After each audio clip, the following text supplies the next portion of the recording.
قال النبي صلی اللہ علیہ وسلم صيام يوم عاشوراء احتسب على الله ان يكفر السنة التي قبلها. دیکھو پھر سے یہ حدیث میں آپ کو سنا دوں. اللہ کے رسول صلی اللہ علیہ وسلم نے فرمایا جس نے عاشوراء کے دن کا روزہ رکھا اللہ تبارک و تعالیٰ کی ذات سے امید ہے کہ اللہ اس کے 1 سال کے گزشتہ گناہ معاف فرما دیں گے. تو عاشوراء کے دن کا 10 محرم الحرام کا ہم روزہ رکھے.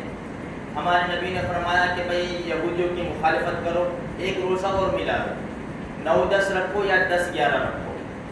دوسری بات یہ ہے کہ بھئی اپنے اہل و عیال کے اوپر 10 محرم الحرام کو جو خرچ کرے گا اللہ پورے سال اس کو روزی میں برکت دے گا. تو ہم اپنی طاقت اور استعداد کے مطابق ہم یہ کام کریں. اچھا آج دیکھو 9 محرم الحرام ہمارے یہاں ختم ہوئی اور 10 محرم الحرام شروع ہوئی. کربلا کے میدان میں دونوں لشکر 9 محرم الحرام کو جمع ہو گئے تھے. شام کا وقت تھا. حضرت حسین رضی اللہ تعالیٰ عنہ اپنے ٹینٹ میں بیٹھے ہوئے تھے کہ آنکھ لگ گئی, ایک دم جھونکا لگا, ایک آواز ہوئی کسی چیز کی. تو بہن زینب رضی اللہ تعالیٰ عنہ نے جھگایا کہ بھائی کیا ہوا؟ فرمایا کہ میں نے اپنے نانا جان رسول اللہ صلی اللہ علیہ وسلم کو خواب میں دیکھا ہے. مجھے میرے نانا نے کہا کہ آ جاؤ ہم ساتھ میں افطار کریں گے آج. تو زینب رضی اللہ تعالیٰ عنہ رونے لگی کہ بھائی جان. فرمایا کہ بہن مت رو, اللہ پاک نے مقدر میں ہر ایک کے موت لکھی ہے, ہر ایک کے جانا ہے. سب پہلے بھی چلے گئے, بعد میں بھی جائیں گے. صبر کر بہن, رو مت, اپنے آپ کو سنبھال.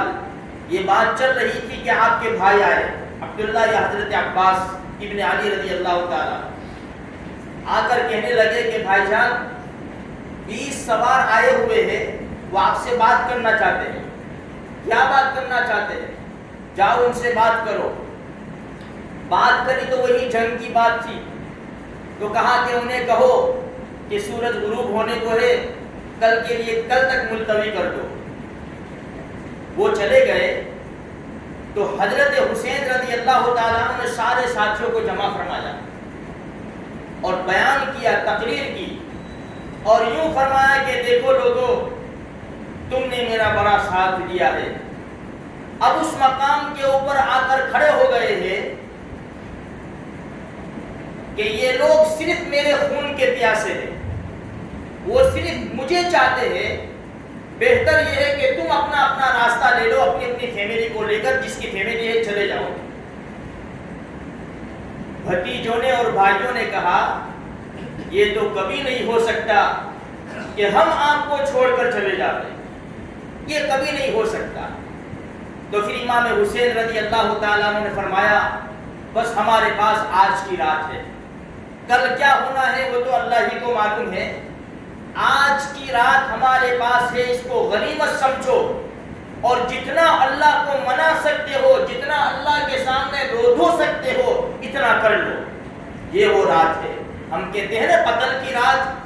آج کا نوجوان اس رات میں کیا تیاری کر رہا ہے, اور حسینی قافلہ کربلا کے میدان میں سناٹے میں کیا تیاری کر رہے ہیں. کوئی قرآن کریم کی تلاوت میں ہے, کوئی دعا میں ہے, کوئی ذکر و اذکار میں ہے, کوئی نماز میں ہے, کوئی رو رو کر اللہ کو منا رہا ہے, اپنی زندگی کے گناہوں کی معافی مانگ رہا ہے. پورا قافلہ اللہ کی عبادت کے اندر موجود ہے اور اللہ کی عبادت کر رہا ہے. کیونکہ امام حسین رضی اللہ تعالیٰ عنہ نے فرمایا آج کی رات کو غنیمت سمجھو, اور وہ رات بھی اسی لیے مانگی تھی دشمنوں سے کہ آج کی رات ہمیں دے دو, کل جو دیکھا جائے گا جو ہوگا وہ. یہ رات اسی لیے مانگی تھی.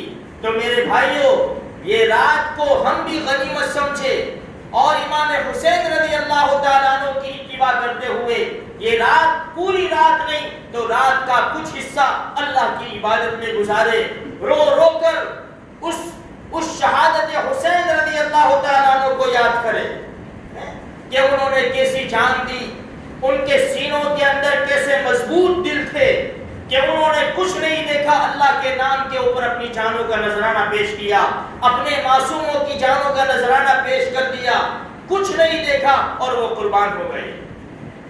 تو آج کی رات میرے بھائیوں ہم تھوڑا غنیمت سمجھے۔ دوسری بات یہ ہے کہ علامہ جلال الدین سیوطی رحمۃ اللہ علیہ نے ایک بڑی عجیب بات لکھی ہے، بیہقی کے حوالے سے لکھا ہے کہ ابن عباس رضی اللہ تعالیٰ عنہ نے 10 محرم الحرام کو دوپہر کو سو رہے تھے، خواب دیکھا۔ خواب میں دونوں جہان کے سردار کو دیکھا، امام الانبیاء رحمت للعالمین صلی اللہ علیہ وسلم کو دیکھا۔ ابن عباس فرماتے ہیں کہ میں نے خواب میں دیکھا کہ اللہ کے رسول پریشان ہیں اور ایسے تھوڑے سے حیران ہیں، اور میں نے دیکھا کہ اللہ کے رسول کے ہاتھ میں ایک شیشی ہے جس میں خون ہے۔ میں نے بھڑک کر کہا اے اللہ کے رسول یہ حالت کیسی، اور یہ خون یہ شیشی میں کیا ہے؟ تو اللہ کے رسول صلی اللہ علیہ وسلم نے فرمایا کہ میں شہادت حسین دیکھ کر آ رہا ہوں، اور یہ شیشی میں ان کے ساتھیوں کا خون ہے جو میں ان کی شہادت کے بعد سے جمع کر رہا ہوں۔ یہ علامہ جلال الدین سیوطی رحمۃ اللہ علیہ نے یہ بات کو لکھا ہے۔ اس لیے میرے بھائیوں یہ شہادت حسین کا جو واقعہ ہے رضی اللہ تعالیٰ عنہ بڑا دردناک اور دل کو ہلا دینے والا واقعہ ہے۔ آج ہم کیا سمجھے، ہم نے ان کے واقعے کو سرسری لے لیا، شہید ہو گئے۔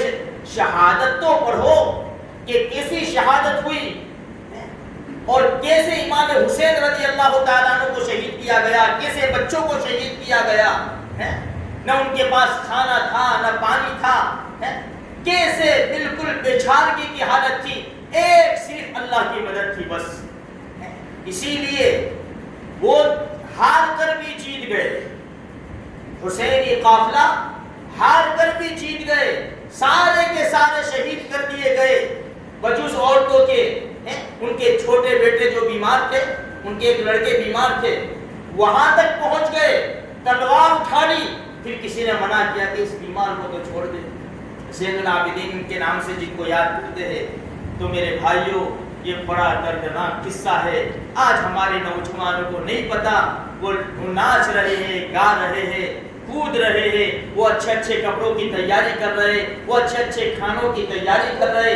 اگر صرف یوم عاشوراء کو اور 10 محرم الحرام کو صرف شہادت حسین ہم یاد کرتے ہیں تو پھر ہمارا اچھا کھانا، ہمارے اچھے کپڑے، ہمارا ناچنا کودنا یہ انصاف کی بات نہیں ہے۔ پھر سے میں کہہ رہا ہوں، میرے گھر میں کوئی مر جاوے، آپ کے گھر میں کوئی مر جاوے تو جس دن میت کا دن ہوتا ہے یا جس تاریخ کو ہمارے ماں باپ کا انتقال ہوتا ہے، وہ تاریخ برس کے بعد، 2 برس کے بعد، 3 برس کے بعد آتی ہے تو ہم خوشیاں نہیں مناتے ہیں۔ اور دوسری ایک بات سن لو میرے بھائیوں، امام حسین رضی اللہ تعالیٰ عنہ، چلو انشاءاللہ کل اس کو پورا کریں گے۔ اللہ تبارک و تعالیٰ کئی سنی باتوں کے اوپر ہمیں عمل کرنے کی توفیق عطا فرماوے اور ہمیں امام حسین رضی اللہ تعالیٰ عنہ کے ساتھ سچی محبت اللہ پاک ہمیں عطا فرماوے، اور جو ان کے اخلاق ہے، جو ان کی پاکیزہ عادت ہے، اللہ اس کے کچھ چیزیں ہمیں نصیب فرما دے۔